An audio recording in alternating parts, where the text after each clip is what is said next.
Mayoral candidate. Lived here my entire life. My parents have been here since they've been married. My dad's lived here his entire life.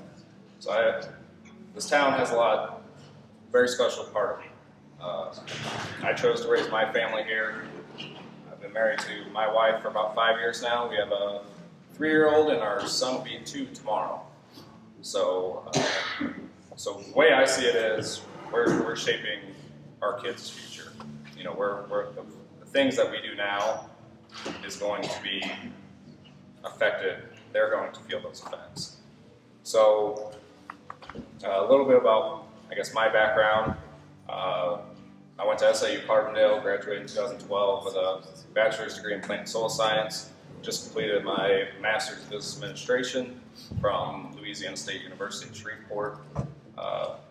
I've been on the board. I got appointed to the board in 2016 by Mayor Picard and ran for that open spot in 2017, unopposed, ran again in 2019, unopposed. So I'm in the middle of my current term. I feel that I'm also the chair of the finance committee, and I've been on that committee since my appointment. So I know a lot about our budget. I've gone through our budget every year for the last 4 years, and so if you have any questions on that, I'd be happy to answer. I've even got a copy in the car if you want to take a look at it. So, yeah, that's I guess my bio. Okay, I guess I'll go next. I'm Randy Joe Linthicum. I use both names because before I went in the Navy, everybody called me Joe. After I went in the Navy, they said, well, your first name's Randy, so we're going to call you Randy. So I was fine with that. So that's why I put both my names on my signs and stuff you see around town. I was born in St. Louis. My family moved here when I was 6 years old, in time for me to start to go to school at Westland. I went all my years to Westland until I went in the Navy in 1973. Was immediately stationed after boot camp to San Diego. Shortly after that, I deployed aboard an aircraft carrier to the in time for, I don't know, most of you people aren't old enough to remember this, but they had an evacuation of Saigon at the end of the war. And so my ship that I was attached to was a part of that. I got on a boat and went away for 6 months with a 1-year-old child. I'm sorry, a 1-month-old child that I had to leave behind. So that's a tough thing to do. You know, you don't have internet back then. You didn't really have cell phones. If you want to make a phone call, you had to wait until the ship pulled in, and then hopefully get in a line of people that were wanting to make the phone call home as well, and it was very expensive. So, you know, I've had the family separation. I also made another deployment in the later years that I was in the Navy, and during that tour, we participated in the Libya thing where Gaddafi was starting to shoot his mouth off about a couple things. So, you know, the Navy and the Air Force spanked him around real quick, and that was over real quick. So I retired in 1993. I went on to do several other things like selling cars. My major claim to fame is I did a FedEx home delivery, which a lot of people don't know that they're independent contractors. So I started doing that in Phoenix, Arizona, and I was one of the biggest contractors in Phoenix. Out of like 50 contractors, I was the largest by far, and did very well doing that. My mom was living with me, which is the reason why I moved to Phoenix in the first place, because my parents were getting elderly. So my mom and dad actually moved in with me until my dad died, and then my mom lived like another 10 years until she died. So after she was gone, I didn't really have the need to stay there anymore. So I sold my business, moved back to New Baden, and took over a FedEx business here that was in distress, and the people that owned it were getting ready to lose it because of mismanagement. So I took that over, got it squared away right away, and sold it in a short period of time to pro football player, Orlando Pace, which most of you people should know who that is. And after that, I've been just retired. Just the only thing I've really been doing of any noteworthy would be I've been on the board for the last 4 years. I'm at the end of my term, so if I don't get elected mayor, I'll be off completely. And I'm just running because of several reasons. I mean, I see areas where I think I can make a difference. There's a lot of issues on this town. I think that's one of the major reasons why there's such a big demand this year for people running for mayors, because people are tired. They're tired of seeing things being handled the same way. We've had people making the same decisions for years, and we're not happy with it. And their taxes are going up every year. For what? People are saying, where's that tax money going to? Well, it's going for, in my opinion, it's going for ridiculous spending on things that we don't have to have today. They're not priorities. You know, they want to build a new police station. I'm surprised they don't have a picture of it. I mean, if I was all for building a new police EMS station, I'd have a picture of it up here saying, look, this is what we want to do. And let's talk about how much it's going to cost. You can take a guess on what it's going to cost to build a police station. It's not easy. Now, do we need one? Certainly we do. Coming up in the next couple, 10, 20 years, we probably do, you know, but right now today, with all the flooding and other issues we got going on in town, it's not, in my opinion, it's not a priority. So, and I also saw people on the board that were making decisions. Before I even got on the board, I was going to the meetings on Monday nights, and I saw one of the board members on there that nobody even knew who this person was. He would come in and he would act like he owned this town and was dictating to one of our builders in town on what he could and couldn't do in a new subdivision that he was putting together. I mean, he would come home and he would walk his dog and he'd go back. He had no participation in this town at all. But he would go to the board meetings and act like he was the mayor, really. So that kind of urged me to get it and run for the position I'm running for now. So I want to make a lot of changes in town. Certainly we got some good people. I mean, Taylor's a great guy. I mean, I give Taylor a lot of credit. He's very smart. He's gotten some grief lately over some things that are going on. I'm telling you, Taylor's a nice guy, and I would look forward to working with him. And I've known Raphael for quite a while.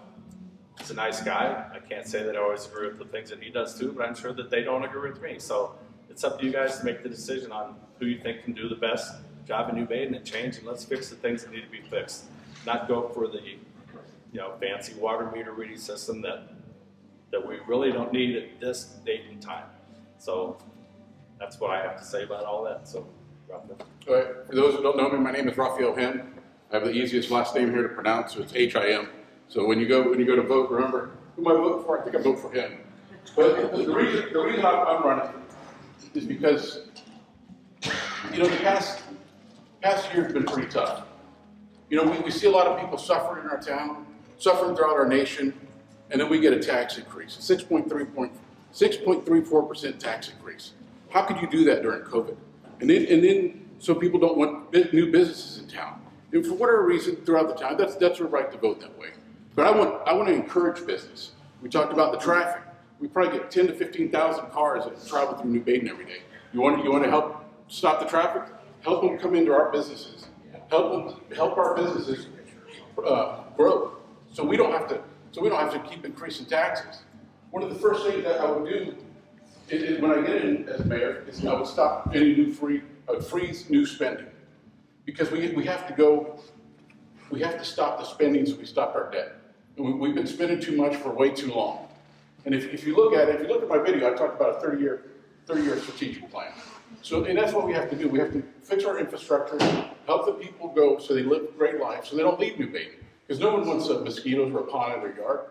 And that's not the way we should live. Another reason I'm running is because we have to back our police officers. These guys back our police officers, so I support them with that. But they need, right now in our country, our cops are going through hell. I mean, we have to go out and support them. And our country is, I don't even know the words to it, but it's kind of made me sick. I'm a 22-year veteran. I served in the Air Force for 22 years. I flew on the KC-135, so I know how budgets work. My jets that I flew on is 60 plus. I think she's 65 years old. So we can keep using a lot of the equipment we have, but we have to stop spending. We can't continue to spend and spend and spend. We have to save, build our infrastructure up, and promote, get fiscal conservatives in there that are able to vote for the people and make the right decisions in our town. If we don't do that, we're going to be doomed. We're going to be like other cities. We're going to be like the state. And I want people in there that are able to back us, that show up to our meetings. If they don't show up, then why do people run for office? We need people in there, and we need our town to support our elected officials and show up and build our businesses up, back our businesses, shop local. I know it's always hard. It's not easy to do, but when you can, tell your friends and neighbors to come to Baden. Tell them to eat at Good Old Days. There's 2 Mexican restaurants. So use Peterson HVAC. Any of the businesses that are here.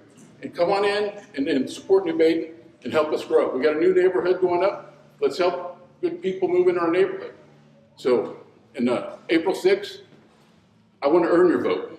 If you can vote for him on April 6th, I'd appreciate it. And I promise that I'll support, I'll back every word I say. And I'm not going to take a salary when I get elected. And that's the contract with the people I'm doing. So here's the contract real quick. So I'll not take a salary. I want to host open and transparent meetings. So we've been doing Zoom meetings lately. I want to keep those going. So not everybody has a chance to go to Village Hall when we have our meetings. There's mom and dads who are busy with their kids working. So people work shift work. So have those meetings open so everybody can see them at any time, any place. Put our citizens above politicians. So let you know that we work for you, and we're your servants to be able to serve the community the best way we can. Implement a balanced budget. We need a balanced budget to be able to plan for our future, to be able to help New Baden grow. Like I said before, govern as fiscal conservatives. That's what we have to do. We have to govern as fiscal conservatives because it's your money. You earned it. My belief is anytime you do a tax increase on people, you take away a little bit of that person's freedom. We're a free nation, and we shouldn't have to be able to put up with that stuff. Create policies that help lower taxes. In the Air Force, we had the IDEA program. So what I'm going to do is implement an IDEA program. So if any of the village board members have an idea or anybody in the community, come to us. Tell us, hey, this is how we can save some money. And come on over, and we'll try to implement it. If it works, it works. If it doesn't, it doesn't. But we're trying to help this community. Enact term limits. We don't need politicians that stay in there the whole time. And I had the experience. I was here in the village board for 2 years, and I served on the county board for 6 years. And I stepped down once I took a federal job. I know you asked some questions about that. If you ever have questions, come on and answer. So April 6th, or asking for your vote, asking to earn your vote. Thank you. Okay, so what we just agreed to do is we're gonna say a rebuttal to what the other 2 candidates said, and then after that we'll open up to questions. You agree with that? Yeah. Okay. So Raphael said something about the 6.34 tax increase we just had. I'm the last person that wants to raise anybody's taxes, but that was due to increased spending that we had above that we didn't expect on some retirement for city employees, insurance, items like that were bills. This wasn't new spending. This was at the end of the year when we took a look at what was going on with our finances. These were things that we had to spend above and beyond what we had budgeted for. So you could either not pay them or you could raise the tax levy to cover those items.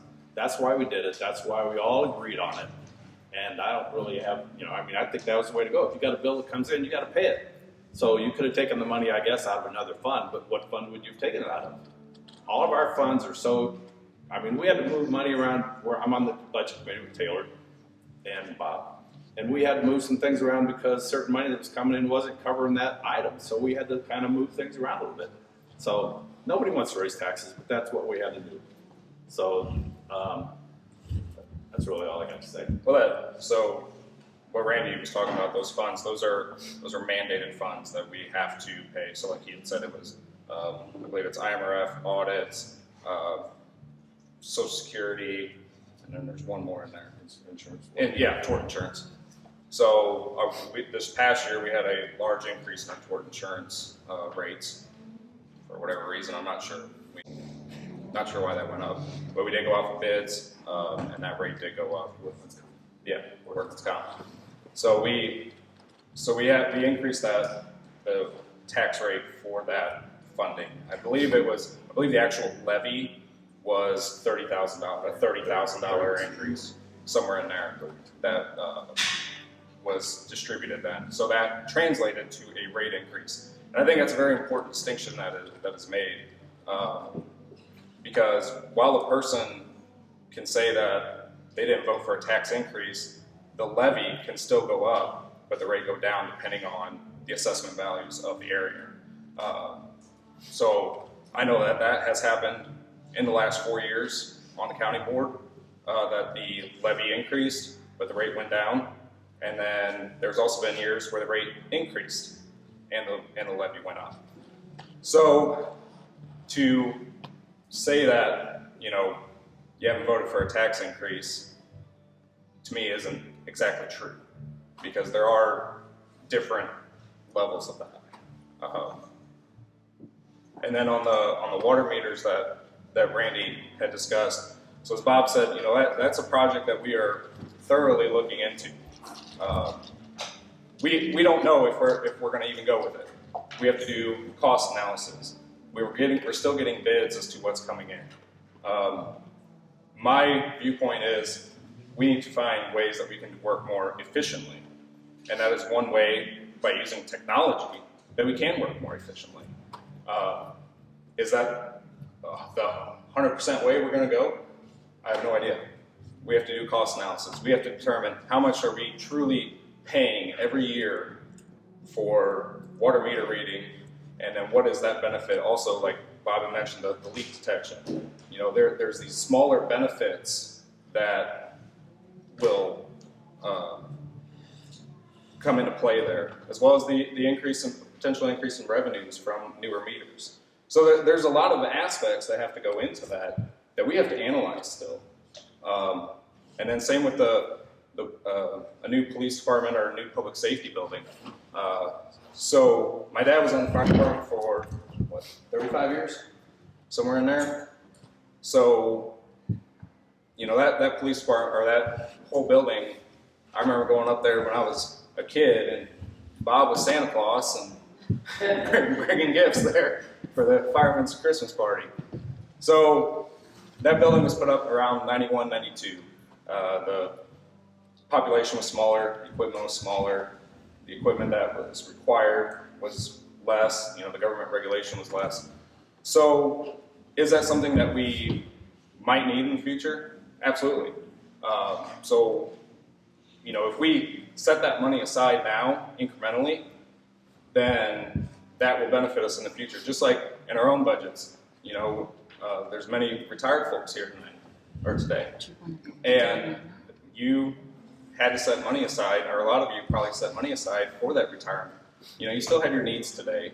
You still had to pay your mortgage, pay your utilities, all that. But you still set money aside because you knew you're going to have a large, or reduction in funding for the future. And that's why we kind of set that money aside, is we're planning ahead. We're planning for that future. Because if you don't, and in 20 years, it comes to a head that we need a new building, and we don't have anything saved up, or even 10 years, 5 years, whatever the time frame is, if we don't have any money saved up, then we're going to have to find other ways of funding, whether it's tax increases, bonds, loans, things like that will actually cost more money in the long run. So while we do still have to take care of today's needs to the best of our ability, we also have to plan for the future and our future needs so that we're able to fund those projects as well. So here's my point. So 6.34% was raised in December. It's going to go effect next month. At the same time, the village just had $75,000 back from early retirements. So the 6.34% equals about $60,000 roughly. I don't know the exact figures, but why not take that money, give it back to the people? And if you're budgeting for the water meter or different projects, there's $192,000 budgeted for the automated water meter. And why not take that and build on your foundation? Because if our foundation's not working, then what's the use of having an automated water meter? Because you need, some of our parts of our town are crumbling, and we need to build that. We need to have a strong foundation so people move into New Baden and they say, well, this is a place to move in. Because that's why I moved here. I mean, I've been here since 2013. My daughters have grown up here. They love it here. I'm going to be a grandfather in May, and they're going to grow up here. And I love the small town community aspect of living here in New Baden and the way people help each other out wherever you need help. I mean, that's why I love New Baden, and that's why I'm running for New Baden. But I need your support. I can't do this on my own. I don't have all the answers to everything, but I need everybody to contribute and back your support. And that's what I'm trying to do. Because we don't have to always continue spending and spending and spending. I know it costs money to run a village, but sometimes you have to sit back and budget. Like, so say I want a new house. I mean, I would like a bigger house. I'm not going to go buy that new house when I can't afford that house. So just cut back a little. That's all I'm asking. Because we can do it. I know we can do this together, and it's not that hard. And yes, the village board, they just reduced taxes 1%, and I think it was January. And that's not I'm not taking credit for that. That was off the board by then. But it's the policies of both parties who have been there, because both parties work together for the benefit of the village. I mean, for the county, and that's what we need. Everybody working together for our common good. Thank you. Okay, questions? It's connect tax rates, and I guess this is primarily for the gentlemen that are on the board. You decided to raise the taxes by what, 6%, whatever. I was curious as to what happens to, well, first of all, we have a lot of new houses in New Baden. That's all new tax money. You have the gaming commissions, the lottery coming in. Everything seems to be being taxed. I think that's part of being in Illinois right now. But the gas is going up. What do you do with that money that comes in? I mean, that's all new money. So on the gaming tax, that all goes into the general fund. So the general fund is comprised of administration, streets, and police departments, and the police funds. Administration. Yeah, so it'd be like our salaries up at Village Hall, keeping the lights on up at Village Hall, the more, I guess, office, if you want to consider it office type of work.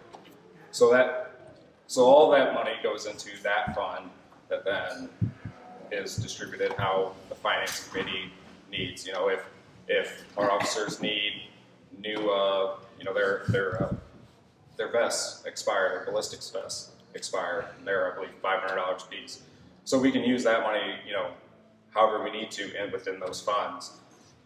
For fuel tax, that is distributed through, the way we receive that money is through motor fuel tax, the MFT fund. So that is something that goes to the state that is then distributed per capita to those individuals.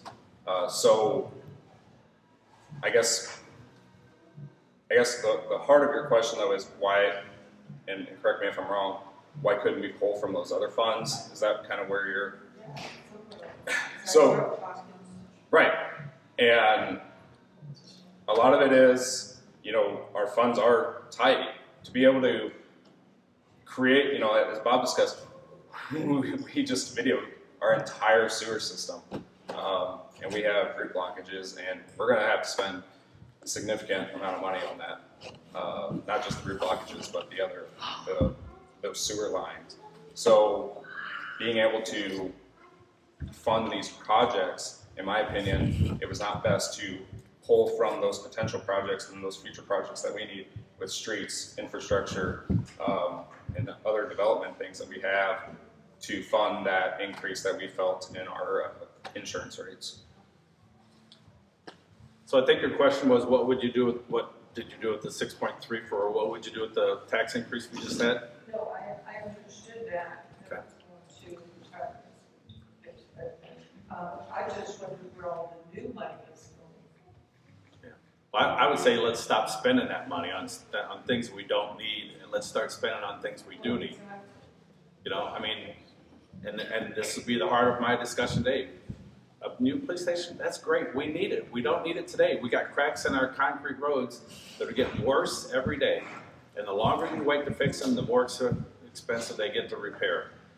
You know, and all it takes is taking tar. It's a little bit more than this. You have to clean out the crack first and put tar in it. And then that stops water from getting there and freezing, and then it gets to the point where it deteriorates to the point where you have to replace the road. Go look at Christopher Lane right off of County Line Road, Hillside. Come off County Line, make that first left. That road is deteriorated to the point so bad that it has to be torn up and new concrete laid. Now, you don't think that's going to cost a lot of money? So, yeah, we need some new things. It'd be nice to have a new police station. Who wouldn't want to take the credit for that? But it has to be paid for by somebody, and that somebody is you guys. And I mean, it's not going to bother me, but there's people that I deliver Meals on Wheels, for instance, and some of these people you take, older people, of course, are to the point where they can't afford things.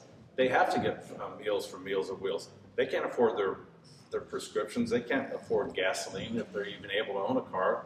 You know, they have to pay for school for kids that they don't even have in school anymore. And that's a major expense. I'm surprised nobody's talked about that. Of course, we want to take care of our kids, but you know, our schools cost us a ton of money.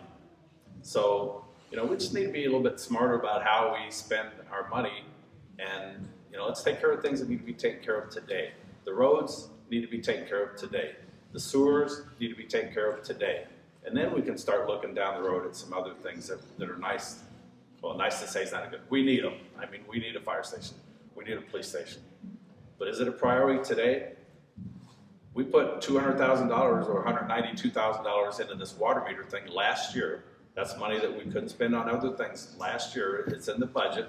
You know, they were saying it was down the road. It's not down the road. We put money into it last year, and it's in the budget again this year to put money into it, and next year. So it's not down the road. It's happening now. Now, maybe the meters aren't installed, but that money's being spent now. The EMS station, we put $200,000 into that last year. We ignored fixing the roads. We ignored fixing the flooding on Thuvino, and that's something I tried to get money put into last year to take care of, and it was turned down. So we need to be a little bit smarter about how we spend money, what we spend money on, and let's take care of business and take care of those, build those nice buildings, nice to have things later down the road when we can't afford it. I do want to note that we have spent $25,000 so far this year, or we've approved that contract, $25,000 for crack sealing as part of MFT. Next year, or when our next fiscal year starts, we're planning on another $25,000 through MFT for that crack sealing. We have $200,000 budgeted for replacement of Hillside, or of Christopher and Hillside. So we are addressing those matters. And then as far as whether or not, Randy says he got voted down on putting that money in there last year. As Bob stated during his talk, our goal was to give the residents time to move those things out of the easements, and our former administrator dropped the ball on getting those letters out. And then with COVID, we did go into a spending freeze. We have not completed a lot of the projects that we planned on this previous year because we did go into a spending freeze. And so this year, we have to do those projects plus other projects. So the 25, I'm sorry, Robert. Okay. So the 25,000 you talked about being put in the budget for spending on this year, the only reason the cracks in the concrete are even being addressed is because of me. If you look at the notes from, which they probably not in there because they don't really go into all the details on the minutes, I've been raising heck about the cracks in the concrete for months now, and crickets from everybody else on the board. The only person that's talking about that was me. And we did the 25,000 because if you do more than that, you have to go out and get bids. And so we just did that for this year. My thoughts were that next fiscal year, we'd take care of the rest of the cracks in the road. So at the meeting the other day, it was sprung on me that we're going to spend another $25,000 on fixing roads. Okay, to me, not taking care of all the cracks in roads is like going to the dentist and getting 2 fillings fixed when you really have 5. It's a problem. It's causing deterioration, which is only going to cost more money to fix. The time to fix it is now. So that's right out in front of our house, actually. We live right there where that problem is. On Christopher? Yep, Okay. sure do. And we bought the place a couple of years ago, and you're talking about fixing something, but I don't think you guys actually know why that is actually occurring. It's taken us a few years to watch it deteriorate and figure out what the pattern is. So based on what we know about our neighborhood, you could put that $25,000 in and fix that spot. I can almost guarantee you it will happen again. It's settling. Yeah, so It's not just settling though. I actually talked with one of our public works guys yesterday. That road in places it's as little as 2-3 inches thick is part of the issue. It's part of it. And But because of that. it's also the runoff and the standing water that sits in that same spot for several days, which doesn't help it. So, and I don't want to derail the conversation because what you guys are talking about is great. I think my point is more to the sense of when we have these issues, like you're discovering on Thubino, it takes more than just a minute to make a decision about what needs fixing, whether it's the symptom or the real problem. So you can sometimes talk to engineers, but people who actually live there on a daily basis might have a lot more intelligence than. I appreciate So that. I would always have an open door policy. I mean, if you ever, I'll give you my phone number, my email, I responded to you on Facebook. So I think Kathy had a question too. Yeah, I was just wanting you to expand a little more on the TIF districts because I moved here, my husband and I moved here in 2008. And we moved from Cahokia, Illinois. We lived there for 40 years. And I know that there are a lot of TIF districts that were implemented in that area. And the village saw very little benefit from it.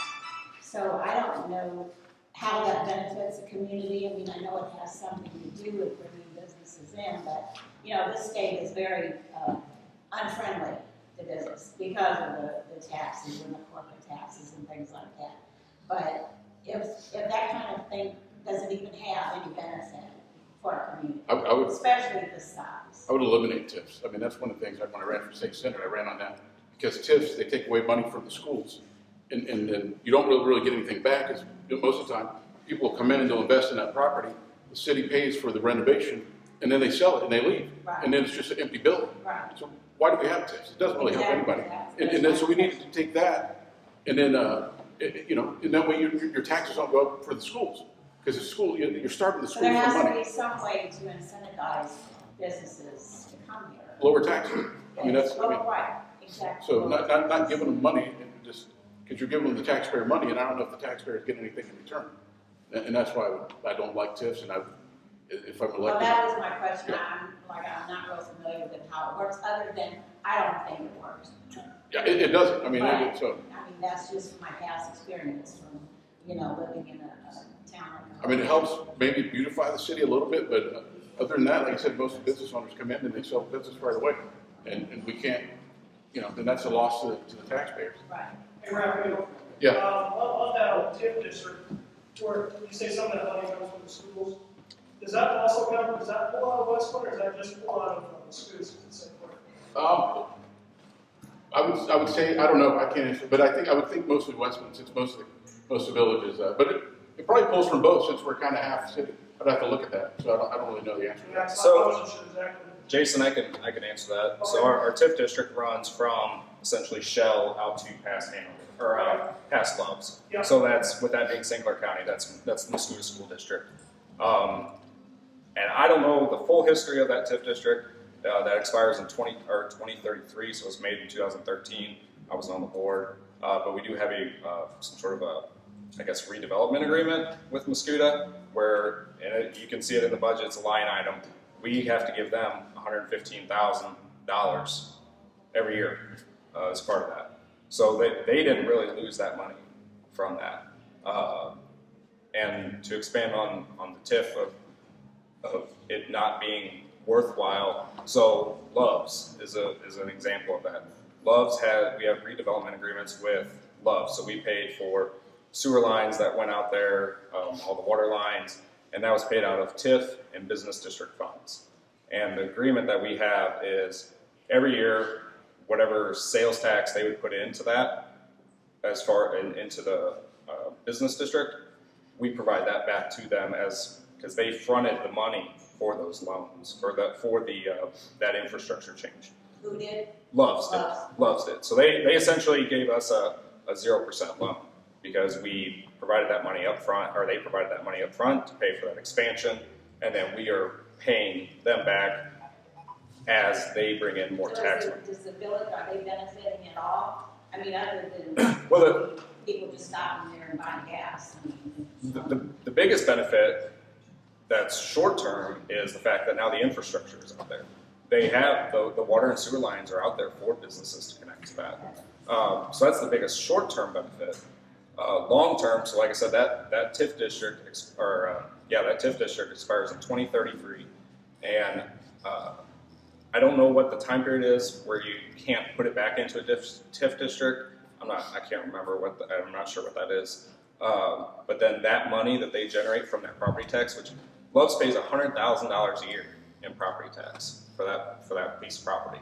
So then that money will go into go back into the regular distribution. So your schools, village, fire, ambulance, however that tax bill is separated.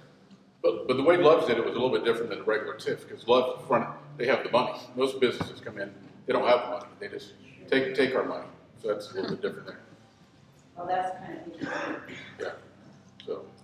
So the only thing I would say about TIF districts is I kind of agree with Raphael on one point of it, where we give money to a business and fix their business up and then they sell it.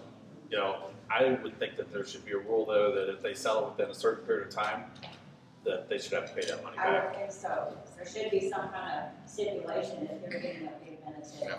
Well, they do have to stay there a certain amount of time, but again, I mean, at the end of the time, it's because they would stay there for their business work, but most of the time they get that money, they generate it and resell it. It's kind of like doing home remodeling for free.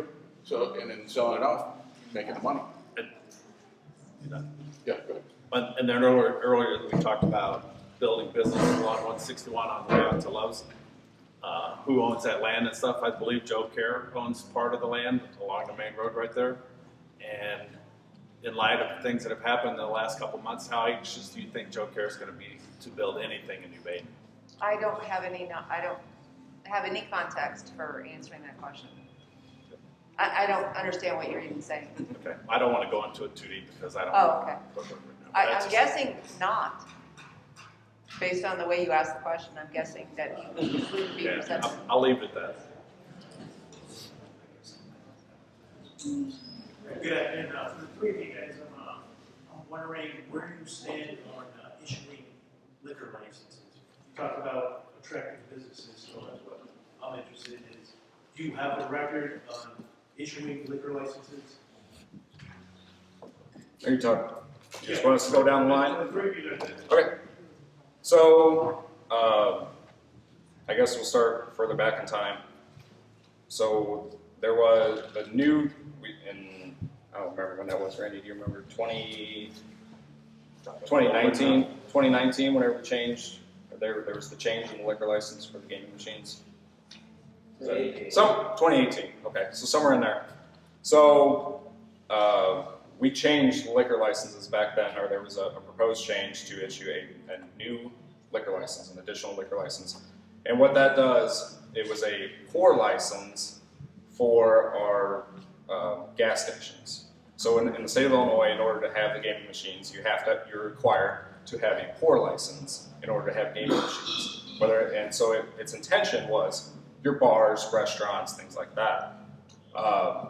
So we were approached by the owners of Shell and Kokomo Joe's about changing that. And at that time, and I still feel this way, I don't believe that increasing our gaming machines creates the best image for our town. If you look at Muscuda, for example, if you go to any of their gas stations, any of their restaurants, the bars, nearly all of them have the gaming machines. And to me, I didn't see it as a good image thing. And I want to protect the image of New Baden. And so I voted against changing that license and subsequently against issuing that license after it was passed by the board. And then the newest license, so for Wood and Mouth, he came in December and asked for a liquor license for that. So at the time, we were, and we still are, in a COVID pandemic. My wife is a healthcare worker. She works at Memorial Hospital, the old Memorial, where they send all the COVID patients. They were being overwhelmed by them. She works in the ER a lot of times, and they're being overwhelmed by them. And I didn't see that time as being the best time to be issuing licenses and promoting congregating of individuals. So I voted against it at that time, as well as another board member, and it was ultimately passed. And so I know it probably gives me an image of I'm against alcohol. I have no problem with alcohol. There's some days after work, I work right across from a bar. There's some days whenever I get done at 7 o'clock at night, I go across the bar and have a beer. So I have no problems with alcohol whatsoever. I indulge myself. But my votes for those liquor licenses, again, as I explained, were unique situations in my opinion. So that's why I voted the way I did. And I've since talked with the owner of the Wood and Mouth. We had a discussion. I went up there one night. We had a discussion, and to come to an understanding. And I feel like even though the vote was still seen as unfair, which I respect, we still, I believe, can have that professional relationship to continue to grow the village. So, I'm sorry, can I respond real quick and then we'll get to your question? And then Robert. Okay, so he mentioned that he voted against the gaming license at Kokomo Joe's. And show. And show up. Thanks, man. I'm not afraid to hide it. I'm not going to hide. Can I let him talk a little bit more? So, let's just take a look at Kokomo Joe's. What happened after we approved him to get a gaming license? If you remember back then, it was only on that one lot. Since then, he had to expand to have a room to have the gaming machines in. There were certain guidelines he had to have have a pour license and stuff. So what Don Shoemaker do? He went in and completely rebuilt the building, added how much room did he add in there, and it's a much nicer place now. So that just shows the ability of what you can do if you enable people to do things. He talks about the image of New Baden and gaming. Well, he also was very, very positive for marijuana sales in New Baden. So if you want to talk about an image, I voted for it too. But if you're against gaming, but you're for marijuana distribution, I don't think those two things mix. So I think they're two different. Well, they're two different things, but they're both things that can be abused and are big problems in town. Are we going to go back and stop? Look how the damage that alcohol has done to the American people, but are we going to give it up? I don't think so. So they tried it once. Tried to give it up. I quit for a day. Back in 1921. Yeah. So I think. Yeah, I was going to ask him what was the quote was on the marijuana dispensaries. Yeah. I think it was a positive. So I was kind of confused. Yeah, and I could see where, to me it was never a matter of the substance, of alcohol versus of marijuana or cannabis. To me, I didn't vote against, and I truly didn't. I didn't vote against the liquor licenses because of alcohol being served. As I stated, I don't have a problem with alcohol. I've got beer in my fridge at home. But, so, that I could see as being confusing, but that's not why I voted the way I did, was because of consumption or use of alcohol. So I'll go ahead, we talked about COVID a little bit. So COVID has effects on all of us. Whether we're wearing a mask, I do have my mask. I have taken my vaccine as well. But it also, it keeps people in isolation. And we can't keep ourselves locked up. And we have to live our life. We're all going to go to the same place at the end of our life. So if we want to protect ourselves, that's fine. There's nothing wrong with that. But you can't, in my opinion, you can't shut down our society. You can't shut down who we are because we're free people. We should protect each other and should protect those who are in those categories that need further protected. The elderly, people in the nursing homes, and I have no problem with that. But to shut down an entire sector of our society. There's a rise in suicides. Our kids aren't really getting educated. So we can't, because I don't know who learns by Zoom. I don't know if you've been on a Zoom meeting. I'm sure you just walk away from the meeting and put a picture of yourself right there.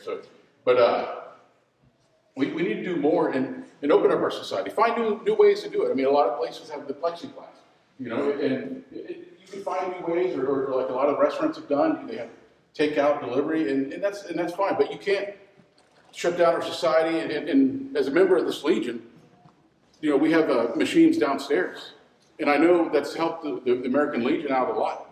Because without it, our funds would be a lot shorter than they are. And I don't know. So that's keep our society open, but do it smartly. Raphael, Yeah. those two guys raise taxes, or will raise taxes, but looking at your contract here, it sounds like you're not gonna raise taxes. No. But how do you have a balanced budget without raising taxes? Cut. What do you do when you're at your house if you're spending too much? Do you go buy a Rolex watch? Cut spending. Cut spending. So that's what you do. And I don't want to say everybody lets them for the tax, because I know it costs money to run a government. But what I would try to do first is cut. I got my degree in Lean Six Sigma, so Lean Enterprises. So why not use that? Do we need the positions that we need? I don't want to fire anybody, but through attrition, can we do it smarter? When I was on the county board, I was the director I was the head of the health department. So what I did there, when our health department director left, I went to Bond County and I consolidated. I talked to the administrator there. I went to their county board. I said, hey, why don't we share an administrator together? And it'll cut both of our expenses. So why can't we do that with the municipality? Different. Like Trenton they have the pavement machine. Why can't we work with Trenton to help pave our roads? We're all in the same community, same county, and we all live. It's a tight knit community. So why not help each other? You go in, and also the townships.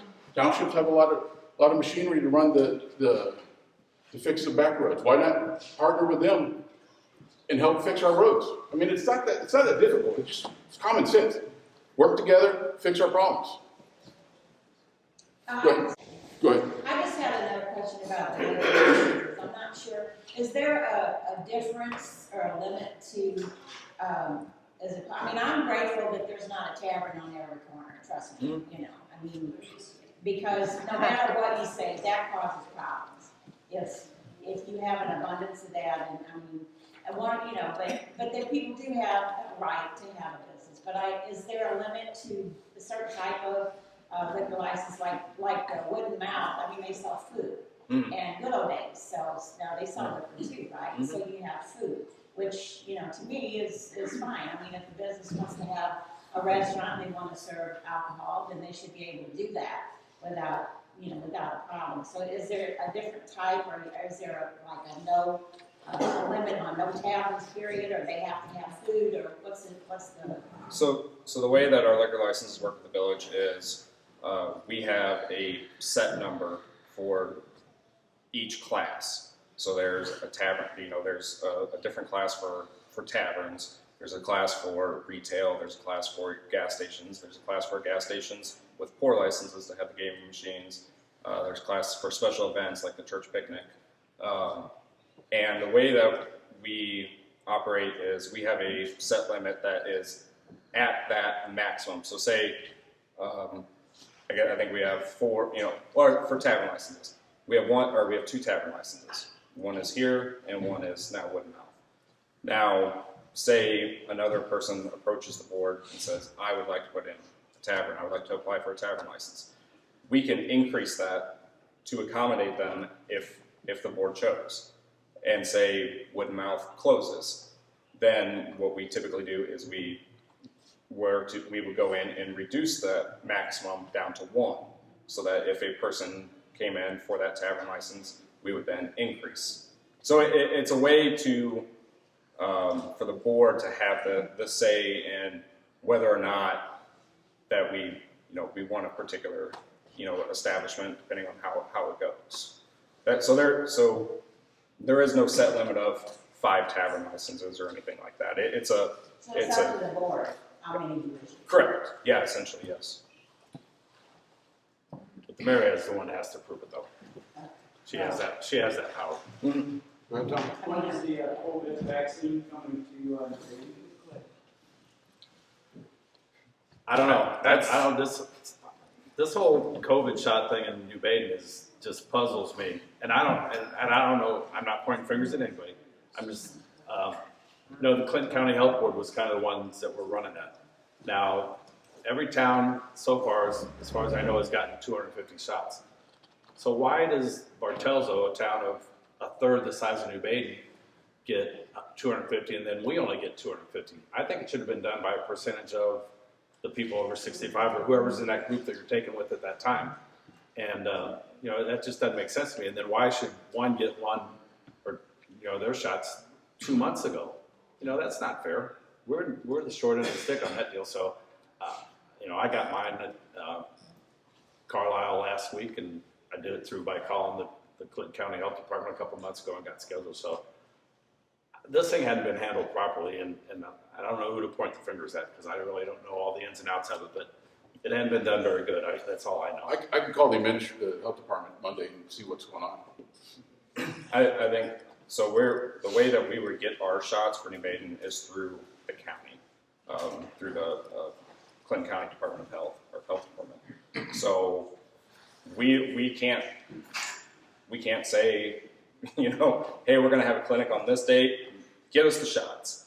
We've had a lot of people, my dad's going to Carbondale tomorrow to get his, because that's where people are getting them. There's somehow, how is it that Jackson County and St. Clair County, you're able to get a shot in 2 or 3 days, but Clinton County, regardless of age. Right, regardless of age, whereas in Clinton County, you have to meet the criteria, you got to be on the list for months, not sure if you're going to get called, so.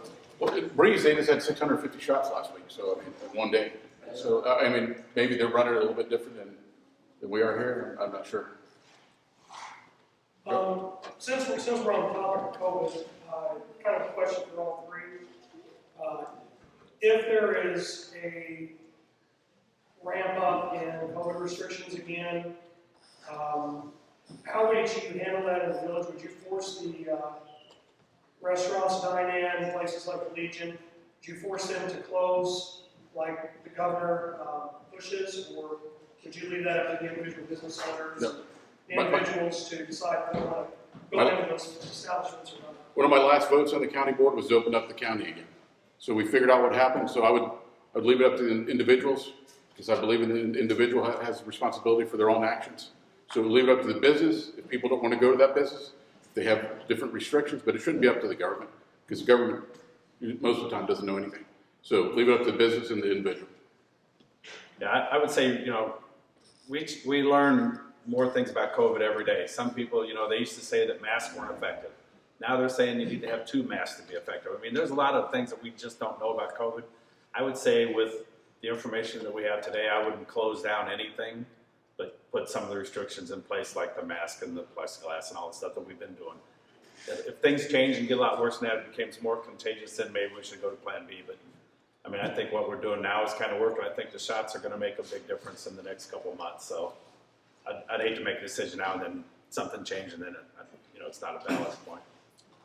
From the information I was provided, whenever I talked to our administrator, that is up to the health department and county prosecutor to enforce those. It is not up to the village to enforce that, and so it would be up to our county health department and the prosecutor to decide on how that would be enforced, because that's where their licenses are coming from, not from us. But the health department doesn't have the right to enforce the law. They just have the right. They can come and try to mess with your business. But I would not direct our police department to go after those businesses at all if I were elected mayor. Because people need to make a living. There's people out there who can't pay their rent. There's people hurting. Look at all our waiters and waitresses. People who live by tips, or college kids, or moms and dads out there. That's my whole point, is people are hurting. We got to do something about it. We can't just close this down. Yes, ma'am. Oh, let's see here. I've got some questions. I've got some friends who knew I've come today. So you can either choose to answer them or not answer them, whatever you want to do. But I appreciate everybody that wore masks in here. I'm a retired nurse and I think it saves lives. The public health department is the one that's trying to save lives. So thank you for wearing masks. Once again. Okay, this is addressed to Randy Litchfield. During your interview, you brought up the trailer that the city owns. You said you discussed it at numerous meetings and you've given up. Now, is that how you will handle things in the community as well, if elected mayor? Well, I shouldn't have said given up, because that's definitely not the case. I mean, I've been the person, once again, just like the cracks in the roads, every meeting I've been raising heck about it. And like I said, crickets from everybody else on the board. So giving up was a word I shouldn't have used. I've been there adamantly about it. And this isn't even something that our public works guys are going to do. This is going to be something we farm out to somebody else. So it's not a matter of manning on the public works department. All we have to do is get a bid that we're willing to accept and then get it done. I mean, what the person next door I've talked to several times, he's got rats running out of there and coming into his house. So, I mean, why does it take, what's the big deal about taking care of some overgrown trees and trash and stuff like that? It should have been, I mean, we expect more from our citizens, so shouldn't we lead by example? We'll stay on it and I'll let this person know. Okay, thank you. Okay, this is for Mr. Ham. I think both of these are. Okay, while on the county board, I'm not familiar with this, so I can't make Okay. comments, so whoever told me to bring it in. While on the county board, didn't you vote to raise taxes as well as to pay the elected officials on the board? And even though you boast that now you want to lower our taxes. Did I vote? I'm sure one of the, I'm sure levies would. I've never said I'm not going to raise taxes. That's not my voice. But what I did vote on, if you look at what some of the things we did while I was on the county board, is so that if you were a countywide elected official or a department head, you only paid around $200 a month for health insurance. So as a county board, we voted to reduce the amount, to increase the amount they pay a month because the county is self-funded. And that's why we did that, so that it would save the taxpayer money. We saved over $100,000 a year when we did that portion. But every year, I've helped balance 6 budgets when I was on the county board. And I was always fiscal concerned. That was my main goal on there. Okay, well, and I don't know much about this, but I think that, you know, it's a conflict of comment. You Okay. say, I don't want to raise taxes, but then you do raise them. And So most, that- let's be honest, most taxes are going to be raised because that's just the way the economy works. You got to get stuff done, you raise taxes. Kind of simple. Well, it is, but you don't have to. Like I said, they had $75,000 they just got back from the early retirement. So take that. I've never said I'm not. I don't want to raise taxes, but I never said you can't increase the levy. That's. Please don't take that as what I'm saying, because like I said, it costs a lot of money to run a village, run a city, run a county. And my goal is to work smart and make sure that when we do spend money, it's for the benefit of the taxpayers. Okay. Next one is, and this bothers me personally because I'm retired, but it's, of course, everybody's choice. So this surprised me because I haven't seen this. Okay. As someone who wants their military background, do you think it's appropriate to display one of your yard signs at a house that displays a flag that says Effin' Biden? I believe in freedom of speech. Well, I fought for 22 years in the military. How appropriate is that? So well, that's up to the people. If they decide not to like it, that's up to them. But I fought in the military for 22 years, and I believe in the Constitution and our Bill of Rights.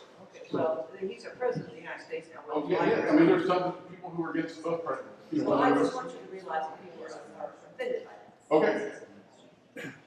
I do want to ask though, I believe you told one of those individuals back there that you would not increase taxes. No, I said I'm not for increasing taxes. I didn't say, I said, one of the words I said was, I'm not one of those read my lips. I just don't believe in raising taxes because it takes away a little bit of our freedom. I'm going to do everything that's possible not to raise taxes. And we can do that. I mean, we don't have to spend, we don't have to budget every year for tons of things that's not needed right in the immediate moment. I mean, it's, like I said, we don't do it at home, well, some people do. But we don't budget at home for a Rolex watch when I don't have money to pay for my car. So take it, let's fight for a balanced budget. And it's, I don't want to raise taxes, but I know it's part of everything goes up. Yes, ma'am. I have a question. Yep. You are concerned about the budget. How come you didn't call in or give information as they did the budget meetings this year? I did. I was on the budget meeting. You did not speak up one time. So I was listening to what they said. But Did you you, speak up when you were on the meeting? I was listening, Okay. because that I was their listening job, too. but you were speaking up saying you're going to cut the budget day one, right? No, I said I was gonna freeze new spending. No, on your Facebook page, it says you're going to cut the budget on day one. Yeah. That's what it Yeah, says. I was, no, but it So says, why did you not give any, you 'Cause I'm not know, on you the- did not I'm not give any there. information, you did not provide them with any support as to what you should do for the next budget. I said, what my Facebook said, I was gonna get together with the elected officials, all the trustees, and the department heads, and see where we can cut. But day one, you're gonna cut it, right? They want, And you're gonna roll back the taxes, correct? I'm gonna try to Roll do it. back. I'm gonna- Is that something you guys can do? You can roll back the taxes? You can give money back at any time. Oh, you So, can? yeah. So, are you for tax increases? Oh, I'm, no, absolutely okay, well, opposed to them, but I'm so- just saying, if you have ideas to start your plan for the Yeah. city, why did you not call in? Well, I'm running for office. I mean, I'm running for political They've office. had I'm not how gonna many give- meetings I'm gonna- now? What do you mean, what meetings? They've had how many budget meetings? Or board It's meetings? If you were on, how come you do not speak up? Because you are so, concerned about where the money is going, how come you have not given, where the money should go? You've said nothing. What's this 30-year plan you have? What's my 30-year plan? Like I said, the first thing we go in there, I'm gonna talk to the department heads, Mhm. right? Cut where we can, stop new freeze where the spending is, and then start investing in our infrastructure for 30 years. Look, because all our streets, most of our streets here are the tar, so why not start paving? But it's gonna take a long time. That's what I'm saying, you have to plan for the future. Just So like we as plan- they're putting money back for the future, but you're opposed to that. You don't think they should put money back for certain And certain things? things, no, not in the water. But you didn't say anything on these meetings. Okay, So your opinion I'm only running for counts office, once you're that's- so once you're mayor, your opinion then counts. But right now, as a my opinion always citizen, counts, and I've always been against but tax you, increases. but you've not said anything. Look at my record. My record is always looking for something. That is, you said nothing. That is your record, that you were Okay, well- silent until you become mayor. Okay. In there, I didn't ask to speak with the mayor, so you have to ask that before this. No, okay, go and speak. I want to speak up. Let's cut taxes. Who's against cutting taxes? Is anybody in this room against cutting taxes? I don't So- know enough to. Oh, wait, do you like your tax increase? I like my infrastructure getting taken care of. Okay, so why not- And there is a so bill why not- for that. There's a bill for that. So I'm just saying. But they I'm just not- started now. Why not take the 250,000, 192,000 they put for the water meter, put that towards the infrastructure? So Wouldn't that work out better than the water meter? I don't have enough information. I have two facts that have been or two data points that have been presented, facts. I have not analyzed the finance. I haven't Okay. attended the budget meetings. So, no. Do I like it when my taxes are increased? I do not. But I also know that cost of living increases. It does. And somebody has to pay for that. Because it's not just my cost of living, it's also my cost of infrastructure. So it depends, is the answer, quite frankly. Oh, okay, so is any of the money that was budgeted is not going toward, except the $25,000 is going towards infrastructure? Actually, that's incorrect. So I mean, that's what, $25,000 to the oil chip right now, No. the $25,000 for next year. No, that's not what was said. There's 25,000 this year and for ceiling. There's 25,000 next year for ceiling. There's 200,000 for replacement of Christopher. That's in there. There's, I believe, 60,000 for our normal oil and chip schedule. And then we have over 120,000 for relining of sewer lines, as well as this past camera project that, do you remember the bid on that was, I think it was around 80, 90,000. And Thubino. And Thubino. We have 35,000 in there for Thubino. So we do have infrastructure projects that are ongoing. Yeah. So go ahead, Randy. So let me say this about that. Why is all that money in there this year? Think back 6 months before what really kicked this whole thing off was the water meter readers, which I got that thing going because I asked questions about it, and then some other people have picked the ball and carried it. Why is all that stuff in this year? Why wasn't it in last year's budget? I'm talking about the repairs to the infrastructure. The money for the water meters was in last year's budget. Why didn't we have money in the budget for Thubino, for the other things that we talked about? Why is it just now this year that this stuff is being brought to a head? Think You've about been it. on the board all this time, right? Yes, ma'am. So why wasn't it? Why wasn't it? Yeah, you were part Because of I'm that only board. one. We were I'm part of only making one those person, and it decisions. takes more than 3 people, or 3 people plus the mayor, to make things happen. I voted against the budget last year, and I voiced my opinion against the water meter which back then it was $192,000. And that, we didn't even get handed a piece of paper saying, okay, this is what the project's gonna be, a scope of what work's gonna be done. We had none of that. All we had was a number. And I was against that, even at $192,000. So now this year comes around and $192,000 isn't for the total project. That's just this year's contribution towards it. That was never mentioned last year. I mean, I was adamantly opposed to it. So I can only vote for myself. I can't control what the board does. The majority of the people do, or majority of the people on the board. And I was outvoted, and I was very adamant against a lot of the spending that we're talking about right now. I do want Did to I answer your question? Okay, thank you. I do want to ensure that the residents know, so the way that the finance committee works is we receive direction from the other committees and the other board, and the entire board, the department heads, as to how that money should go. The finance committee does not create policy. We do not say, you know what, for 9th Street. We don't say 9th Street needs to be replaced this year.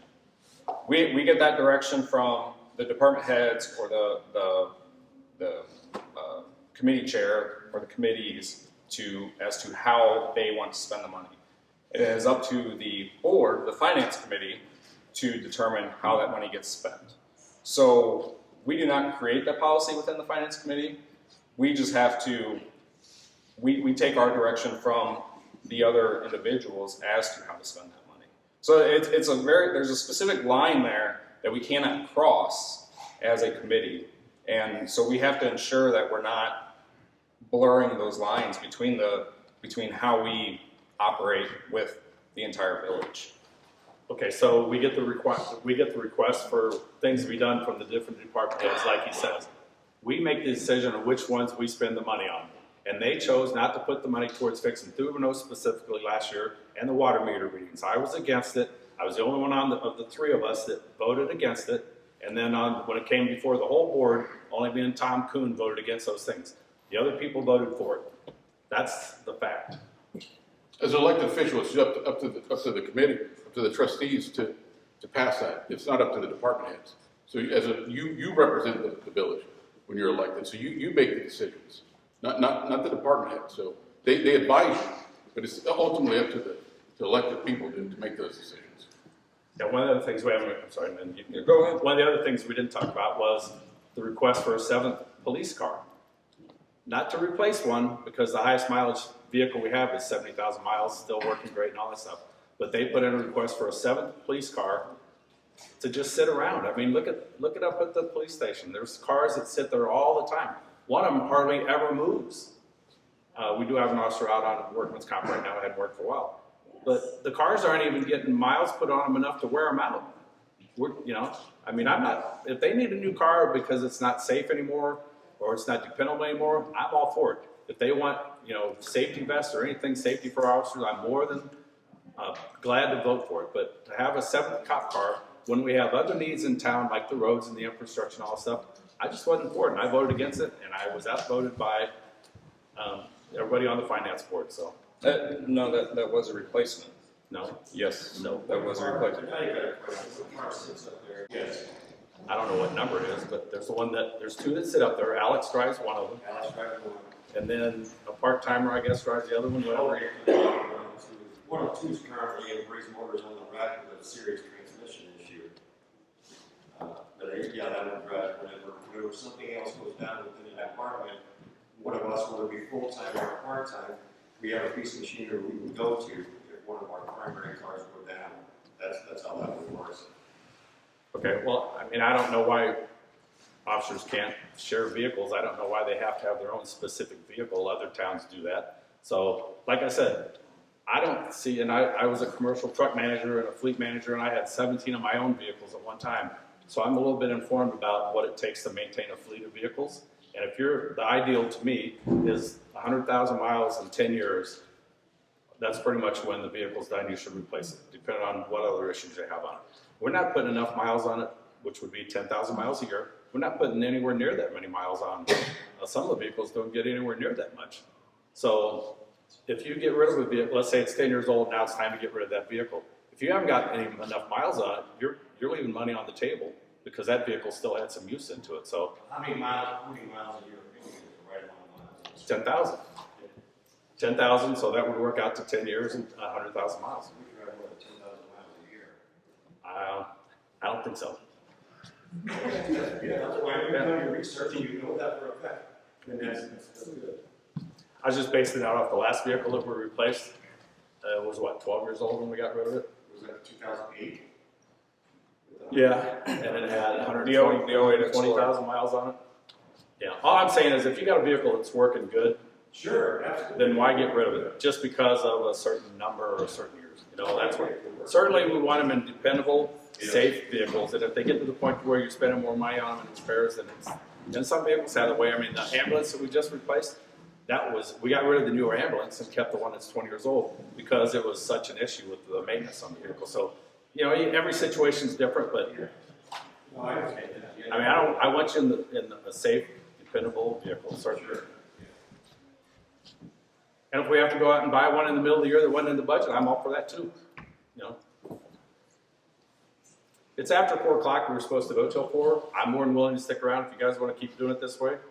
We can talk individually or whatever afterwards. But if you guys want to keep going, whatever people want. If others have questions, then I'd be more than happy to answer. Somebody earlier asked about how do you slow down the traffic or decrease the traffic on That was Hamilton. Wes. West. You had a question about slowing traffic down? Well, we looked into putting a stop sign. I was told we couldn't do it.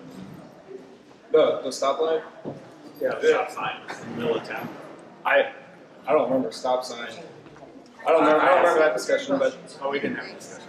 yeah, it goes along with IDOT and there. Well, Thanks for coming out. yeah. Thank you. What you doing on? Good luck, audience. Thanks. Thank you.